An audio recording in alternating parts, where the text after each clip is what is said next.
Stop! What are you doing? The security guards had rushed forward, their heavy boots slamming against the marble floor of the Grand Hotel lobby. Guests froze mid-step. A gasp swept through the crowd. All eyes locked on the center of the commotion. A young black janitor, wearing faded overalls and clutching a cleaning mop, stood beside a tall, old man lying unconscious on the floor. The man's expensive gray suit was soaked, his chest drenched with ice water. A glass pitcher rolled nearby. The janitor's hands trembled. "You threw water on Mr. Brandt," a woman shouted, her voice quaking with anger. "You attacked the billionaire." I was helping him," the janitor stammered. His eyes darted around as judgment and fear closed in on him. He collapsed. "I thought he wasn't breathing. I just poured cold water." "Arrest him," another voice bellowed. "That's attempted murder." The billionaire's assistant pushed through the crowd, phone already pressed to her ear. "Security, lock this place down. We're pressing charges." The janitor's heart pounded as two guards grabbed his arms, yanking him away from the scene. Tears welled in his eyes. He had only tried to help. But now, he was being dragged through the lobby like a criminal. What no one knew, not yet, was that the entire event had been staged by the billionaire himself. And the janitor's humble act, his brave, selfless choice in the face of fear, was about to be broadcast across every screen in the country. Because this wasn't just an accident. It was a test. But why? And what would happen next? 3 days earlier, the same janitor, named Malik had walked to work as he always did. The sun was just rising, casting golden light over the city's tall buildings. Malik walked with a slight limp, a reminder of an old injury he got while saving a child from a burning car 3 years ago. No one ever asked about it. No one even knew. The world rarely noticed Malik. He was 23, quiet and respectful. Always early, always working hard. He cleaned the hotel floors, wiped mirrors, and took out trash no one else wanted to touch. Some people smiled at him. Most didn't. That morning, though, something felt different. There was a black SUV parked outside the building. Sleek, silent, like it was watching. Inside the hotel, whispers floated through the air like fog. "He's staying here. Billionaire Thomas Brandt booked the penthouse. Real test happening, hush hush." Malik ignored the gossip. He had work to do. Floor 7 needed mopping before guests started coming through. But in the back of his mind, the name stuck, Thomas Brandt. The man who had built tech companies, donated billions, and yet was known for strange tests he conducted in private. Malik had seen one on the news once. The billionaire dressed up as a homeless man and sat outside a corporate office. One intern had stopped to give him his lunch. That intern became a millionaire 2 weeks later. No one knew what the next test would be. By noon, Malik was working in the lobby.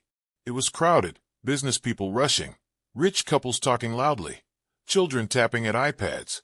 Malik knelt down, scrubbing the tiles, when he saw it. A man, tall and gray-haired, walking slowly through the lobby. His steps were uneven. Then he collapsed. People screamed. Phones came out, but no one moved. Not one person stepped forward. Malik dropped his mop and ran to the man. Sir, can you hear me?" He shook the man's shoulder gently. The man didn't respond. Malik remembered a CPR class he took in high school. He checked for breathing. None. People were shouting around him now, but he blocked it out. "Do something. Help him." He grabbed the glass pitcher from the refreshment table. Cold water. He hesitated, but then he poured it on the man's chest. Instantly, the man jerked up, coughing and gasping. His eyes flew open, and just like that, chaos erupted. Now, Malik was being dragged away. The man he saved, Mr. Brandt, was now breathing, but groaning as if in pain. Hotel staff were shouting. Cameras were rolling, and Malik felt like the ground beneath him was gone. His voice cracked. "I just wanted to help." But no one was listening. Not yet. That night, Malik sat alone in a holding room. A lawyer had been called. A white woman with stern eyes and a tight bun. She looked him over like he was a case file, not a person. "You may be charged with assault," she said flatly. Malik's heart dropped. "But I saved his life." "We'll see what the cameras say," she replied, Not unkindly, but distant. You'll have a chance to explain in court. He stared at the wall. He had no money for court, no family close by, and no one at all, who believed him. But while he sat there in silence, far above in the penthouse suite of the hotel, Thomas Brandt was watching the footage on 6 different screens. He watched Malik's face. He watched the way everyone else froze. And he watched the moment the janitor made a choice. To help. To risk everything. Pause there, Brandt whispered. His assistant froze the video. The billionaire leaned forward, his eyes sharp and quiet. That's the moment, he said. The exact second the world is going to change. His assistant blinked. Sir, prepare the announcement, Brandt said. Then he smiled, slow and sure. And tell the media, tomorrow I reveal everything. But as the billionaire turned back toward the screen, something flickered in his eyes. A hesitation. Because he, too, was about to face a test. And this time, it wasn't one he had planned. The next morning, Malik was released from holding without a word. No charges. No lawyer. No explanation. Just a gruff officer handing him his bag and saying, "You're free to go." He stepped outside into the blinding sunlight, blinking and confused. The city felt louder than usual. Brighter, but also off. A stranger approached him almost immediately. A man with slick-back hair and an expensive suit. He had a camera crew behind him. "Malik Carter?" the man asked breathlessly. "Channel 9 News. Can we get a word, just one word, on how it feels to be the janitor?" "The what?" Malik asked, startled. A microphone was shoved toward his mouth. Lights. Cameras. Questions from all directions. "Did you know it was Thomas Brandt? Did you plan it? What do you say to people calling you a hero?" Malik stumbled back, shielding his eyes. I don't know what's happening." That's when the enormous screen above the hotel kicked on. Right in the heart of downtown. A live broadcast. Thomas Brandt stood at a podium, flanked by guards and assistants, dressed in a simple black suit. His hair was neat, and his voice calm. "This world is not short of billionaires," he began, "but it is starving for humility." Gasps rippled through the crowd gathering below. "My name is Thomas Brandt, and I faked my collapse yesterday as part of a private experiment. Not to trick, not to punish, but to reveal." He looked straight into the camera. "I pretended to collapse in the center of one of the most expensive hotels in the city. Over 40 people saw me fall. Not one of them helped. Except one." The screen shifted to a still frame. Malik, kneeling beside Brandt, his eyes wide with concern. It froze there. "That man," Brandt continued, "a janitor named Malik Carter, with nothing to gain and everything to lose, chose to act." Cheers broke out from the crowd. Malik just stood there, stunned. Brandt went on. "He didn't know I was rich. He didn't care. He saw a human being, and that was enough. And for that reason, effective immediately, I am naming Malik the Director of Human Integrity for the Brandt Foundation. His salary will begin at $500,000 a year, and he will lead our efforts to bring empathy, equity, and justice into every space we touch." The street erupted. People clapped. Reporters screamed into cameras. Pedestrians pointed at Malik, but he couldn't move. He could barely breathe. They knew his name. The world suddenly knew him. And yet, as the celebration rang through the streets, something deep in Malik's chest stayed still. Because behind the lights, the noise, the sudden fame, there was something else. Doubt. He had felt it in the eyes of the officers when they dragged him away. He had felt it in the coldness of the lawyer. And even now, with the whole city watching, some people in the crowd weren't cheering. They were staring, whispering, and some of those whispers were not kind. Later that evening, Malik sat in the backseat of a black car, being driven to a luxury hotel he had never even dreamed of entering. A personal assistant, younger than him, smiled and offered him a drink. He shook his head. His phone buzzed nonstop. Hundreds of messages from people he didn't know. Some kind, some strange, some hateful. He clicked one out of curiosity. Figures. Play the victim and get rich. Classic. Another one read. Of course he got picked. Race card wins again. And another. Just another diversity stunt. Pathetic. He stared at the screen. His hands were still shaking when the car pulled up to the entrance of the Brandt Foundation headquarters. A massive glass building, lit from the inside like a beacon. He was ushered in, given a badge, and led to an elevator. The assistant chattered happily beside him. "You're going to meet the board," she said. "They've already voted to approve your appointment. You'll be introduced to your staff. There's even a press gala scheduled for tomorrow night." Malik didn't respond. The elevator doors opened to the top floor, and there stood Thomas Brandt, smiling. Malik stepped forward slowly. Brandt extended a hand. "Mr. Carter, welcome." Malik looked at the man. Really looked. And for the first time, he saw it. Fatigue. A strange sort of sorrow hiding behind the smile. He didn't take the hand. "Why me?" Malik asked softly. Brandt dropped his hand and nodded slowly, as if he'd expected the question. "Because I needed to know if humanity still existed," he replied. "And in that moment, I saw it in you." Malik's voice was quiet. "Would you have still given me this if I hadn't poured the water? What if I froze like everyone else? Would I be in jail right now?" Brandt paused. That hesitation again. Then a long sigh. "I would have made sure you weren't punished," he said. "But no, you wouldn't be standing here." And that answer, it cracked something inside Malik. He didn't know why, but he knew it wasn't over.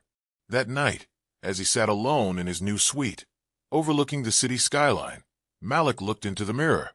He barely recognized himself. There was a knock at the door. He opened it, expecting another assistant. Instead, it was an older black man. Wrinkled face. Eyes tired. He wore a worn-out uniform, the same kind Malik had worn just the day before. "Can I help you?" Malik asked. The man's voice was low. "I worked this job 20 years. Cleaned floors. Raised 3 kids. No cameras ever watched me help nobody." He looked Malik in the eyes. "But you got picked." Malik swallowed. "I didn't ask to be picked." The man nodded slowly. "Doesn't matter. You are now." And just before he turned to leave, the man added, "They're not clapping for you, son. They're watching you." And with that, he walked away. Malik closed the door and turned to the window again. The city glittered, but in his chest, a new fear had grown, because something had changed, and he could feel it coming. Suddenly, his phone lit up with a message from a number he didn't recognize. Just 5 words. "Don't trust Thomas Brandt." And in that moment, Malik knew. The test wasn't over. Not even close. The next morning, Malik didn't wake to birds or sunlight or even an alarm. He woke to sirens. They weren't loud outside his window. They were on the TV. His name flashed in bold letters across the screen in his hotel suite. News anchors, reporters, bloggers. They were all talking about him. But this time, it wasn't about the water. Breaking. Brandt's janitor pick under fire. Past tweets resurface. Malik sat up straight. He grabbed the remote and raised the volume. A reporter's voice echoed. Social media users have uncovered a series of tweets from Malik Carter's high school days. Though many are clearly jokes or quotes from rap lyrics, some are being labeled aggressive, racially divisive, and even threatening by critics. The screen showed a grainy screenshot from 10 years ago. "White folks get everything handed to them SMH." Another. "System's rigged. If you ain't rich or pale, you lose." And then, "One day, someone like me will flip the whole system. Watch." The words hit like punches to the chest. Old words. Immature ones. Tweets he barely remembered typing when he was a frustrated teen, watching his mom lose job after job. When they had to sleep in their car for 3 nights because rent was late. He had been angry. But that didn't matter now. Now those tweets were headlines. "Public reaction is mixed," the reporter said. "Some say the tweets are out of context and show frustration with systemic issues. Others argue Malik Carter is an unfit figurehead for any humanitarian work." Knock, knock, knock. A sharp knock at the door interrupted the broadcast. He opened it slowly. Brandt's assistant stood there, red-faced and anxious. "We need you to come with us," she said quickly. "Now, what is this?" Malik asked, still groggy. "Why is everyone treating me like—" "No questions. Mr. Brandt will explain." She handed him a suit. Black. Clean. Crisp. Wear this. You have 20 minutes. The car ride was quiet. Malik didn't speak. Neither did the driver. When they arrived, Malik expected the Brandt Foundation building again. Instead, they pulled up to a rooftop, a private helipad. Brandt stood there, hands in his coat pockets, hair swept by the wind. Behind him was a sleek black helicopter, blades spinning slowly. Malik stepped out, tense. What's going on? Brandt nodded. We're flying to the Lakeview retreat. Quiet place. I have answers. You need them. I need the truth, Malik snapped. Not more press ops. Not more shows. I just woke up to half the city calling me a fraud. Brandt held up his hand. I know. And I didn't expect that to blow up the way it did. But we can control the story. Come with me. Malik hesitated. And then he remembered the message on his phone. Don't trust Thomas Brandt. Still, he stepped into the helicopter. The Lakeview retreat was 2 hours out, nestled between snowy hills and silent pine trees. It looked more like a fortress than a cabin. Inside, a fire crackled. The windows stretched from floor to ceiling, overlooking the frozen lake below. Malik sat stiffly on a couch. Brandt poured tea, calm as ever. I should have warned you, he began. You should have told me everything, Malik said coldly. Brandt sighed. 10 years ago, I made a decision to start these tests. Not to embarrass people, but to expose what society buries. People talk about equality, about fairness, but when the moment comes, they freeze. They look away. And you think you're the judge of who passes. Malik shot back. No, not the judge. Just the spotlight. Malik leaned forward. So what happens now? What are you really after? Because I'm starting to feel like this wasn't about humanity at all. Brandt sipped his tea. Malik, he said, voice low. I saw what you did. I felt it. The instinct. You didn't wait for applause. You didn't calculate. That's real. But this world, it eats real people alive. So if we don't control your story, then I get eaten. Brandt nodded. Yes. Malik stood up. And the tweets. Taken out of context, Brandt said, but dangerous in the hands of those who want to destroy you. Racists. Cynics. People who believe the worst of black men before they know a thing about them. Malik stared out the window. I didn't ask to be your symbol, he said quietly. No, Brandt agreed. But sometimes history grabs the quiet ones. That silence hung heavy, until the sound of a phone buzzing broke through. Brandt glanced at his. So did Malik. But it wasn't a call or a text. It was an alert. Leaked audio. Thomas Brandt allegedly called his own test a game to poke the poor. Malik's stomach dropped. He looked up at Brandt. The billionaire's face had gone pale. Malik read the headline again. The full quote was beneath it. Of course it's a game. We drop the bait and see which mouse grabs it. Let the poor scramble for crumbs. It's not cruel, it's informative. Silence. Then Malik stood. You lied. Brandt's voice shook. I didn't, Malik. That was recorded years ago. I was angry at the board. We disagreed on strategy. I didn't mean. You didn't mean what? Malik snapped, fists clenched. That you see people like me as experiments? Entertainment. No, Brandt shouted. That's not what this is anymore. You changed the outcome. You proved it's not a game. That's why I gave you the power. I don't want your power. Malik shouted. I want the truth. What else are you hiding? Brandt stepped forward. There's more. But if you leave now, you'll never understand what this could be. Malik stared him down. Then, a voice echoed through the retreat's hallway. Maybe he should hear it from someone who actually knows. Both men turned sharply. A woman stepped into the room. Mid-30s. Braided hair. Fierce eyes. I'm Liana, she said. I was the last person Brandt tested.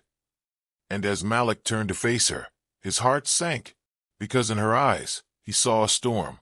And he knew. This was the real beginning of the test. Liana didn't blink.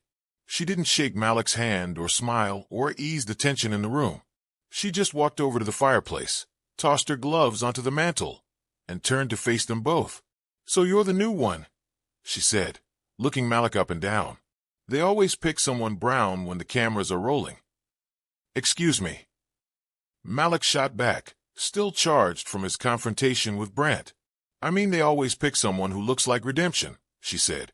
Someone who makes it seem like the system is working now. Someone the public won't dare question until they do. Brant stepped in, voice tight. Liana, this isn't the time. No, Thomas, she snapped, eyes flashing. This is exactly the time. She turned back to Malik. I was you for years ago. Same speech. Same headlines. They called me a symbol of unity. A bold step in justice. I even got a bigger office than the CFO. She laughed bitterly. For a while, I thought I was changing things. Malik was silent, watching her closely. Then what happened? He asked. Liana held his gaze. They found dirt, she said plainly. A debt from college. A cousin in prison. A group photo from a protest years ago. Nothing illegal. Nothing immoral. But enough. Enough for what? To remind me I was allowed to be there, not meant to stay. Brant cut in, voice rising. That's not fair. You quit, Liana. You walked away from the program. Because I realized it was never mine, she shouted. You put our faces on banners, Thomas, but you never let us change the rules. You gave us desks, but no decisions. You wanted models, not leaders. Malik stood still, frozen between two realities colliding like trains. You really walked away? He asked her. Liana nodded. I had to. I saw the playbook. Step 1, lift us up. Step 2, show the world how generous Brant is. Step 3, find a crack and let the media tear us down. She stepped closer to him. And now that old audio leaked? That's not an accident. Someone wants Thomas exposed. And they're not going to stop until everyone who stood next to him goes down too, including you. The room went cold. Malik turned to Brant. Is that true? Brant didn't answer. He didn't have to. Because just then, Malik's phone buzzed. Another anonymous message. They've already started digging. They want to break you. You have 72 hours. He read it twice, then looked up. Who's sending these? He asked, showing the phone to both of them. Brant looked confused. Liana didn't. You're not the only one who left that program, she said slowly. There were others. Not all of them walked away quietly. Malik's heart thudded in his chest. This is bigger than me, isn't it? He whispered. Yes, Liana said. And it always was. Brant's face was pale now. His voice was quiet. You don't know what you're walking into, Malik. There are people, investors, politicians, who hate what I'm doing. They think empowering people like you threatens the order of things. Liana rolled her eyes. What he means is, they hate seeing poor black folks in power. Malik turned away, walking to the window. The lake outside was still frozen, but inside the air was burning. So what happens if I stay? He asked, not turning around. Liana answered. They'll find something, or make something. Either way, they'll smear your name across every screen in America. They'll call you a race baiter, a fraud, a threat. And if I walk away, then they win, Brant said softly. They get their silence, their comfort. Their headlines go back to stocks and golf tournaments. Malik looked between them. A billionaire who played with people's lives like chess pieces. A former face of the movement who warned him the game was rigged. And a clock ticking down from 72 hours. He sat down slowly, the weight of it all pressing on his chest. I didn't ask for any of this, he said, almost to himself. But you were chosen for it, Liana replied. Not by Thomas. Not even by fate. By the moment. You did what others wouldn't. You saw a man collapse, and you didn't look away. He looked up at her. You're saying I have to fight? She nodded. Or they erase everything you stood for. Brant took a step forward. I can give you protection, legal support, a team. But you have to trust me. Malik stared at him. Then remembered that line from the audio. Let the poor scramble for crumbs. He shook his head. I'll fight, he said. But not with you. He stood. You had your chance. You use people like pawns. But if I'm going to survive this, I need someone who knows what it's like to be on the board, not sitting above it. He looked at Liana. Help me. Liana smiled for the first time, then nodded. Suddenly, Malik's phone buzzed again. But this time, it wasn't a message. It was a video. A live stream. He tapped it open. And there it was. A hidden camera feed. A conference room. 3 men in suits. One of them said clearly, "We let Brant run his little test. Now we crush the boy who passed it. Ruin him. Quietly." Another replied, "Leak the criminal file. Twist the tweets. Maybe throw in a fake assault claim." The third man nodded. "We can't let a janitor change the world." The video ended. Malik looked up, fire in his eyes. "This isn't about me anymore," he said. Liana's face went hard. "No, it's about all of us." And in that moment, the windows shattered, the building shook, and a fire alarm blared. Someone had found them, and they were under attack. Smoke poured in from the hallway, thick and fast. Malik choked, pulling his shirt over his nose. What the hell is happening? Liana grabbed his arm, yanking him low. "It's a breach. Someone doesn't want that video getting out." Brant stood frozen, wide-eyed as flames began curling beneath the doorway. This retreat was supposed to be off-grid. "This isn't possible."